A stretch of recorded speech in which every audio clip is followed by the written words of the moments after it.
Well, Dave, you mentioned John Havlicek, who's always obviously been one of my all-time favorite players.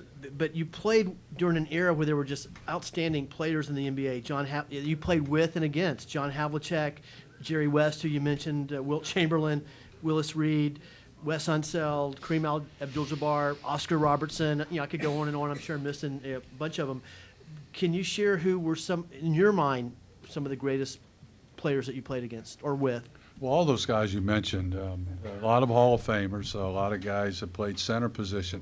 And because, as you mentioned, the center was a focal point, a lot of those guys were good scorers. So, one night you're playing against Wilt, the next night you're playing against Reed, the next night you're playing against Thurman, the next night you're playing against Lanier, the next night you're playing against, just it kept on going on and on and on. And then when the ABA got in there, and all of a sudden Danny Issel's in the mix, and then Artis Gilmore comes in the mix, and all these. I mean, so you didn't have too many nights off as a big man during those days, because they could all score. I mean, you look at all those players; they were scoring 20 a game and getting, 10, 11, 12, 14 rebounds a game.